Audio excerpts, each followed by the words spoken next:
ആരംഭത്തിൽ പ്രപഞ്ചം നമ്മൾ ഇന്ന് കാണുന്നതുപോലെ ആയിരുന്നില്ല. അവിടെ ഭൂമിയില്ലായിരുന്നു, നക്ഷത്രങ്ങളില്ലായിരുന്നു, സമുദ്രങ്ങളോ മലനിരകളോ ഇല്ലായിരുന്നു. കണ്ണെത്താ ദൂരത്തോളം വ്യാപിച്ചു കിടക്കുന്ന അന്ധകാരവും ശൂന്യതയും മാത്രം. ഒരു വല്ലാത്ത നിശബ്ദത ആ പ്രപഞ്ചത്തെ പൊതിഞ്ഞു നിന്നു. എന്നാൽ ആ ശൂന്യതയ്ക്ക് മുകളിൽ ഒരു ചലനമുണ്ടായിരുന്നു. ദൈവത്തിന്റെ ആത്മാവ് അഗാധമായ ജലപ്പരപ്പിന് മീതെ വിഹരിക്കുകയായിരുന്നു. ആ ശൂന്യതയിൽ നിന്ന് അതിമനോഹരമായ ഒന്ന് സൃഷ്ടിക്കാൻ ദൈവം തീരുമാനിച്ചു.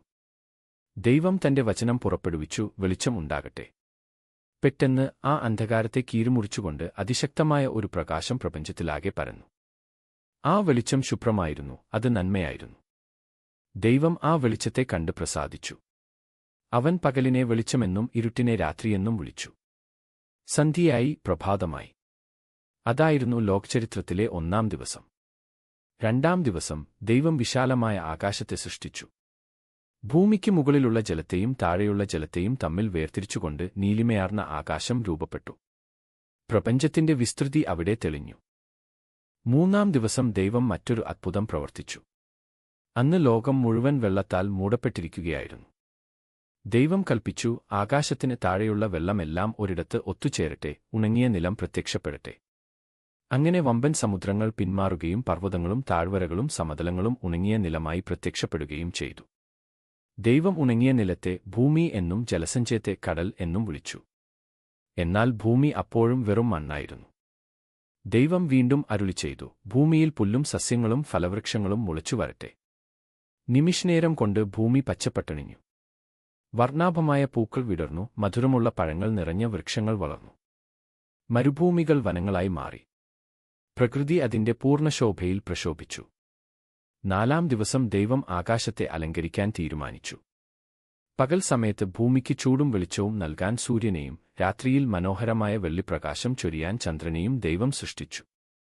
കൂടാതെ എണ്ണമറ്റ നക്ഷത്രങ്ങളെ ദൈവം ആകാശത്ത് വിതറി. അവ കാലങ്ങളെയും ദിവസങ്ങളെയും വർഷങ്ങളെയും വേർതിരിക്കാൻ സഹായിച്ചു. അഞ്ചാം ദിവസം വെള്ളത്തിലും വായുവിലും ജീവൻ നിറയാൻ ദൈവം ആഗ്രഹിച്ചു.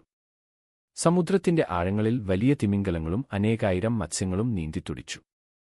ആകാശത്തിന്റെ വിസ്തൃതിയിൽ ചിറകടിച്ചു പറക്കാൻ പക്ഷികളെയും ദൈവം സൃഷ്ടിച്ചു. ദൈവം അവയെ അനുഗ്രഹിച്ചുകൊണ്ട് പറഞ്ഞു, നിങ്ങൾ വർദ്ധിച്ചു പെരുകി സമുദ്രത്തിലും ആകാശത്തിലും നിറയുവിൻ. ആറാം ദിവസം ഭൂമിയിലെ മൃഗങ്ങളുടെ ഊഴമായിരുന്നു. കാട്ടുജീവികളും നാട്ടുമൃഗങ്ങളും ഇഴജന്തുക്കളും ഭൂമിയിൽ നിറഞ്ഞു. സിംഹത്തിന്റെ ഗർജനവും പക്ഷികളുടെ കളകൂജനവും കൊണ്ട് ഭൂമി ശബ്ദായമാനമായി. ഇത്രയും സൃഷ്ടിച്ച ശേഷം ദൈവം തന്റെ സൃഷ്ടികളിലെ ഏറ്റവും സവിശേഷമായ ഒന്നിലേക്ക് കടന്നു. ദൈവം പറഞ്ഞു, നമുക്ക് നമ്മുടെ സ്വരൂപത്തിൽ മനുഷ്യനെ സൃഷ്ടിക്കാം.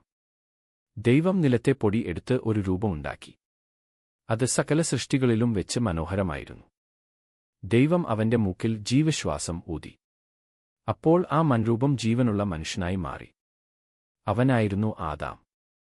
ദൈവം ആദാമിനെ ഒരു പ്രത്യേക തോട്ടത്തിൽ പാർപ്പിച്ചു, ഏദൻ തോട്ടം.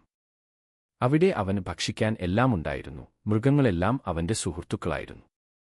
സമാധാനത്തിന്റെ ആ ചൈതന്യം അവിടെ നിറഞ്ഞുനിന്നു. ദൈവം ആദാമിനോട് ഒരു കാര്യം മാത്രം കൽപ്പിച്ചു, ഈ തോട്ടത്തിലെ എല്ലാ മരങ്ങളുടെയും ഫലം നിനക്ക് തിന്നാം. എന്നാൽ നന്മതിന്മകളെക്കുറിച്ചുള്ള അറിവിന്റെ വൃക്ഷത്തിലെ ഫലം മാത്രം നീ തിന്നരുത്. അത് തിന്നുന്ന ദിവസം നീ മരിക്കും. എല്ലാ സൃഷ്ടികളും പൂർത്തിയാക്കിയ ശേഷം ഏഴാം ദിവസം ദൈവം വിശ്രമിച്ചു. ആദാം ഏദൻ തോട്ടത്തിൽ തനിച്ചാണെന്ന് കണ്ട് ദൈവം അവനെ അഗാധമായ നിദ്രയിലാഴ്ത്തി. അവന്റെ ഒരു വാരിയെല്ല് എടുത്ത് ദൈവം ഹവ്വ എന്ന സ്ത്രീയെ സൃഷ്ടിച്ചു. ആദാമിന് തക്കതായൊരു തുണയായി അവൾ മാറി. എന്നാൽ ഏദൻ തോട്ടത്തിലെ സമാധാനം അധികകാലം നീണ്ടുനിന്നില്ല. കൗശലക്കാരനായ പാമ്പ് ഹവ്വയെ സമീപിച്ചു വഞ്ചിച്ചു. ഈ ഫലം തിന്നാൽ നിങ്ങൾ ദൈവത്തെപ്പോലെ ആകും എന്ന് പാമ്പ് അവളോട് പറഞ്ഞു.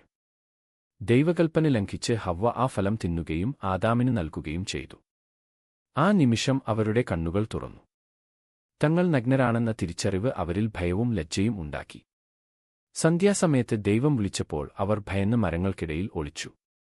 ദൈവം അവരോട് ചോദിച്ചു, ആദാമേ, നീ എവിടെയാണ്?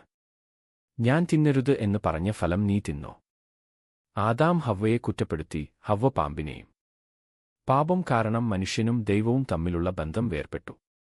ദൈവം അവരെ ഏദൻ തോട്ടത്തിൽ നിന്നും പുറത്താക്കി. എങ്കിലും മനുഷ്യനെ രക്ഷിക്കാൻ ഒരു രക്ഷിതാവ് വരുമെന്ന് ദൈവം അന്ന് വാഗ്ദാനം നൽകി. ആ വാഗ്ദാനത്തിന്റെ പൂർത്തീകരണമായിരുന്നു യേശുക്രിസ്തു. ഈ സന്ദേശം നിങ്ങളെ സ്പർശിച്ചുവെന്ന് കരുതുന്നു. ദൈവം നമ്മെ സ്നേഹത്തോടെ സൃഷ്ടിച്ചു, നമ്മെ വീണ്ടെടുക്കാൻ അവൻ എപ്പോഴും ആഗ്രഹിക്കുന്നു. ഈ വീഡിയോ നിങ്ങൾക്ക് ഇഷ്ടമായെങ്കിൽ വീഡിയോ ദയവ് ചെയ്യൂ. ഇത്തരത്തിലുള്ള കൂടുതൽ ബൈബിൾ കഥകൾക്കായി നമ്മുടെ മെവ ചെയ്യൂ. ഈ വീഡിയോ കണ്ട ശേഷം നിങ്ങൾക്ക് എന്ത് അനുഭവമായി എന്ന് മുഖക ചെയ്ത് അറിയിക്കൂ. ഈ സന്ദേശം നിങ്ങളുടെ സുഹൃത്തുക്കളുമായും കുടുംബാംഗങ്ങളുമായും ദയവ് ചെയ്യാൻ മറക്കല്ലേ. ദൈവം നിങ്ങളെ എല്ലാവരെയും അനുഗ്രഹിക്കട്ടെ.